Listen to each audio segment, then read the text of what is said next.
Assalamu alaikum class 5. I hope you all are good. Our first chapter Karate Parrot is completed. Now today we are going to learn our second chapter Collecting Things. Our second chapter is Collecting Things. Collecting things means चीज़ों को जमा करना. ठीक है, as आ hobby लोग ये करते हैं कि जो चीज़ें उन्हें अच्छी लगती हैं उसे अपने पास कलेक्ट कर लेते हैं और इस तरह से उनके पास एक बहुत बड़ी कलेक्शन उस चीज़ की हो जाती है जिसे वो पसंद करते हैं. हर किसी की अलग अलग पसंद होती है. कोई भी ऐसी चीज़ जो आपको पसंद हो वो आप कलेक्ट कर सकते हैं. जैसे अगर किसी को पुरानी चीज़ों में दिलचस्पी है तो वो पुरानी चीज़ें अपने पास कलेक्ट करके रखते हैं. अगर किसी को शेल्स पसंद हैं, ठीक है, तो वो जब भी सी पे जाते हैं, समंदर पे जाते हैं तो शेल्स वहाँ से कलेक्ट करके लाते हैं. किसी को बटरफ्लाइज पसंद है, किसी को हेड्स पसंद हैं, ठीक है, किसी को फ्लावर्स पसंद होते हैं और कुछ लोगों को अच्छे से पेन पसंद होते हैं, वो पेन कलेक्ट करते हैं अपने पास. इसी तरह से हर एक की अलग अलग हॉबी होती है जिसे वो अपने शौक़ के तौर पर पूरा करते हैं.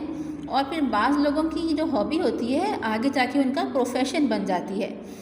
जैसे अगर कोई पुरानी चीज़ों में दिलचस्पी रखता है, हिस्ट्री की चीज़ों में, ठीक है, तो वो फिर आगे जाके आर्कियोलॉजिस्ट बन सकता है. आर्कियोलॉजी कहते हैं जो चीज़ तारीख़ के बारे में पढ़ी जाती है, ठीक है, आसार कदीमा के बारे में जो चीज़ पढ़ी जाती है उसे आर्कियोलॉजी कहते हैं. और अगर किसी को फ्लावर्स में दिलचस्पी है तो वो बॉटनी पढ़ सकता है, आगे जाके बॉटनी में माहिर हो सकता है.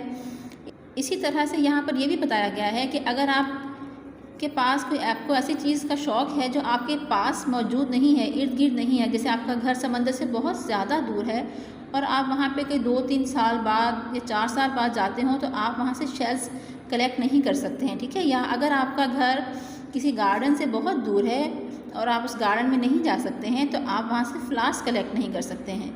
तो इस हॉबी को, अपनी कलेक्टिंग थिंग्स की हॉबी को फुलफ़िल करने के लिए ये भी ज़रूरी है कि आपके पास उस चीज़ का अवेलेबल होना इजीली बहुत ज़रूरी है, ठीक है. बाज़ लोगों को टिकट्स कलेक्ट करने का बहुत शौक़ होता है. टिकट्स वो होती हैं जो किसी को ख़त लिखा जाता है तो उस एनवलप पर वो टिकट्स लगाकर भेजी जाती हैं. अलग अलग कंट्री की अलग अलग टिकट्स होती हैं तो बाज़ लोग उसे भी कलेक्ट करते हैं और बहुत शौक़ से कलेक्ट करते हैं, ठीक है. अब यहाँ पर यह भी बताया गया है कि अगर आपने फ्लावर्स कलेक्ट करने हैं तो आपको क्या चीज़ों की ज़रूरत होती है. आपको एक नोटबुक चाहिए, एक पेंसिल चाहिए, एक एल्बम चाहिए जिसमें आप फ्लावर को रख सकें, हार्डबोर्ड चाहिए, आपको न्यूज़पेपर चाहिए और आपको मैग्नीफाइंग ग्लास भी चाहिए, ठीक है. ये सब चीज़ें आपको फ्लावर्स कलेक्ट करने के लिए ही चाहिए होती हैं. फिर जब आपने फ्लावर्स कलेक्ट करने हैं तो आप उसको कैसे सेव कर सकते हैं. फिर आप उसको ऐसे सेव करेंगे कि सबसे पहले तो आपको जो फ्लावर चाहिए आप उसी को तोड़ें, एक्स्ट्रा फ्लावर बिल्कुल भी नहीं तोड़ना चाहिए. फिर उस फ्लावर को आप एक न्यूज़पेपर की एक शीट पर रखेंगे और उसके ऊपर और नीचे एक हार्डबोर्ड की शीट रख देंगे, ठीक है. और उसके ऊपर एक शीट रखी आपने हार्डबोर्ड की, उसके ऊपर आपने न्यूज़पेपर रखा और उसके ऊपर आपने फ्लावर रखा एंड देन अगेन न्यूज़पेपर रखा और उसके ऊपर अगेन से आपने हार्डबोर्ड रख दिया ताकि वो अच्छी तरह से दब जाए. और ऊपर आप उसके कुछ वज़नी कोई चीज़ रख सकते हैं, अपनी हैवी बुक्स भी रख सकते हैं जो थोड़ी सी वज़नी हो, ठीक है. फिर चंद दिन के लिए उसको आपने छोड़ देना है, कुछ दिन के लिए, ताकि उसके फूल के अंदर और उसके पत्तों के अंदर जो भी कोई रस होगा वो अच्छी तरह से उस न्यूज़पेपर में जज़्ब हो जाए. फिर कुछ दिन के बाद जब आप उसको निकालेंगे तो वो फ्लावर जो है वो आपके पास सेव हो चुका होगा और आप अपने उसको किसी भी साफ़ कागज़ पे रखिए, उसको ग्लू से आप चिपका सकते हैं, ठीक है. और उस एल्बम में जो आपने रखी थी उस फ्लावर लगाने के लिए, उस एल्बम में आप उस फ्लावर को रखिए. उस फ्लावर के बारे में एक्स्ट्रा इन्फॉर्मेशन भी आप लिख सकते हैं. ये सब आपने यहाँ पर आपको बताया गया है, ठीक है. आप एक्स्ट्रा इन्फॉर्मेशन उसके बारे में कलेक्ट कर सकते हैं कि ये कहाँ से मिला आपको, इसका रंग कैसा है, ठीक है, इसका साइज़, इसकी शेप, सब चीज़ों के बारे में आप वहाँ पे डिटेल से लिख सकते हैं. और अगर आप चाहें तो उसके साथ उसकी, अगर आपकी ड्राइंग अच्छी है तो आप उसकी फिगर भी ड्रा कर सकते हैं, उसकी तस्वीर बना सकते हैं. यहाँ पर देखिए, यहाँ पे उन्होंने एक आपको बताया है कि आपने जैसे जैस्मिन का फ्लावर कलेक्ट किया है, तो वो आपने कब कलेक्ट किया? 14 जुलाई को कलेक्ट किया है। प्लेस कहाँ से लिया आपने? आपने इस गार्डन से लिया है। उसका साइज़ क्या है, उसका कलर क्या है, ठीक है। और उसके बारे में आपने लिखा कि ग्रोज ऑन अ क्रीपर, ये सब आपने लिखा। और फिर यहाँ पे आपने उसकी तस्वीर भी बना दी, उसके पत्ते भी बना दिए। ये सब इस तरह से आप चाहें तो कलेक्ट कर सकते हैं। ये सब आपका इस चैप्टर में डिटेल के साथ ये चीज़ें समझा दी गई हैं। आई होप कि आपको समझ आया होगा अच्छी तरह से कि कलेक्टिंग थिंग्स क्या होता है, चीज़ों को किस तरह से कलेक्ट किया जाता है।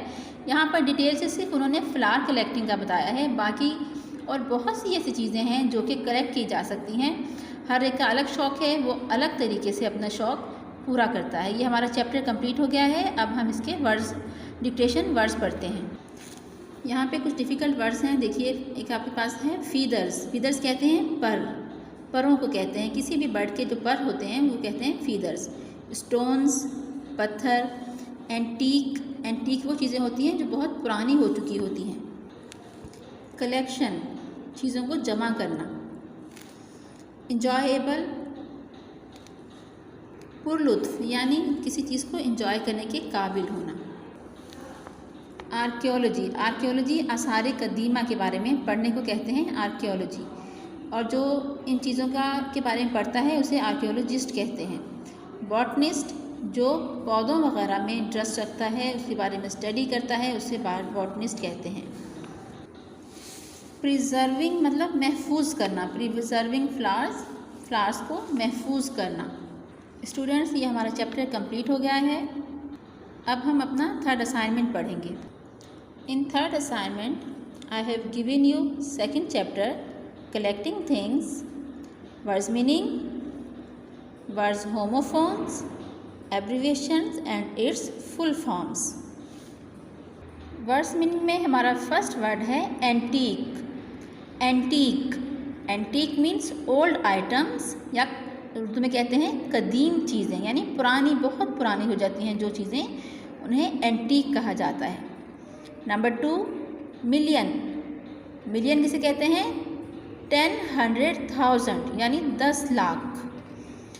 Archaeology, archaeology means study of ancient cultures, यानी पुरानी जो हमारा कल्चर था उसके बारे में स्टडी करना। किसी भी कौम का जो कल्चर हो, जो तारीख़ में गुज़र चुका हो, यानी इल्म आसार कदीमा इसे उर्दू में कहते हैं। सेल्डम, सेल्डम मीन्स रेयरली, कभी कभी।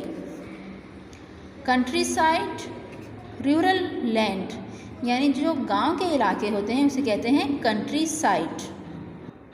सेकंड हमारे पास जो वर्ड है वो है words homophones. Words homophones, homophones क्या होते हैं? होमोफोन्स यानी जिनकी प्रोनंसिएशन एक जैसी हो, बिल्कुल सेम हो, लेकिन उसके स्पेलिंग भी डिफरेंट होंगे और उसका मीनिंग भी डिफरेंट होगा।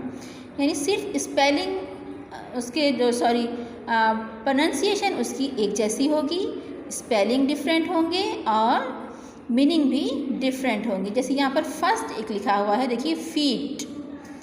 फीट किसे कहते हैं? पाउंड को। Feet, pound. और यहाँ पे फीट मीन्स ज़बरदस्त कामयाबी। देखिए प्रोनंसिएशन सेम है ना, फीट, फीट। स्पेलिंग अलग है, FEET, FEAT, फीट। और मीनिंग भी इसके अलग अलग हैं। फीट, पाउंड, और फीट, ज़बरदस्त कामयाबी। Number 2, pen. पेन, पेन, ये जो पेन है इसे कहते हैं दर्द, तकलीफ़। और ये जो पेन है इसका मतलब है विंडो ग्लास, यानी आपकी जो विंडो पे जो गिलास लगा हुआ है ना उसे कहते हैं पेन। यहाँ पे देखिए spelling PAIN, pain, PANE, pane. Spelling change है और मीनिंग भी चेंज है, लेकिन प्रोनंसिएशन सेम है। Number 3, right. Number 3, right, right. Rite means रस्म या रिवाज, और यहाँ पे राइट का मतलब है ठीक होना या हक होना, हक पे होना, ठीक है, किसी का हक होना। दोनों के मीनिंग्स में जो है वो फ़र्क है, स्पेलिंग में भी फ़र्क है, लेकिन प्रोनाउंसिएशन सेम है। Number 4 cent. Number 4 cent. Cent cent जो है SEND सेंड, उसकी सेकंड फॉर्म है सेंट यानी भेजना, और सेंट खुशबू। Number 5 sees. Number 5 sees. Sees see देखने को कहते हैं, यहाँ पे एस का इजाफा किया हुआ है तो सीज हो गया देखना, और इस सीज का मतलब है कब्ज़ा या फतह। ठीक है, अब है हमारे पास नंबर 6 सौ। सौ सौ मतलब देखना, और सौ का मतलब आरी। ठीक है, जिससे लकड़ी काटते हैं ना, आरी होती है, उसे भी सौ कहते हैं। ठीक है, ये हमारी एक्सरसाइज डन हो गई है। थर्ड असाइनमेंट का थर्ड और लास्ट वर्क है हमारा abbreviations and its full forms. EG आप लिखते हैं ना, EG यानी फॉर एग्जाम्पल, उसकी फुल फॉर्म क्या है? Exempli gratia. फुल फॉर्म है एग्जाम्पली ग्रेशिया यानी for example. KG kilogram. Kilogram. BCE before the Christian era. BCE B का मतलब है before, C Christian, E era, before the Christian era. हज़रत ईसा अलैहिस्सलाम की पैदाइश से पहले का जो टाइम है उसके लिए बिफोर द क्रिश्चियन एरा यानी BCE लिखा जाता है। MR यानी मिस्टर। MRS mistress. AD एनो डोमिनी। AD एनो डोमिनी। इस वक्त जो हमारा टाइम पीरियड चल रहा है वो AD है, यानी रसूल करीम सल्लल्लाहु अलैहि वसल्लम की पैदाइश के बाद हिजरत के जो बाद का जो टाइम है, उन्होंने जो हिजरत की थी उसके बाद AD यूज़ किया जाता है, एनो डोमिनी। और इस वक्त जो हमारा हम लिखते हैं अपने टाइम पीरियड के साथ वो AD लिखते हैं, यानी एनो डोमिनी इसका फुल फॉर्म है। आई होप आपको ये असाइनमेंट बहुत अच्छी तरह से समझ आ गया होगा। कॉपी में नोट डाउन कीजिए, neat and clean. Okay, take care, अल्लाह हाफिज़।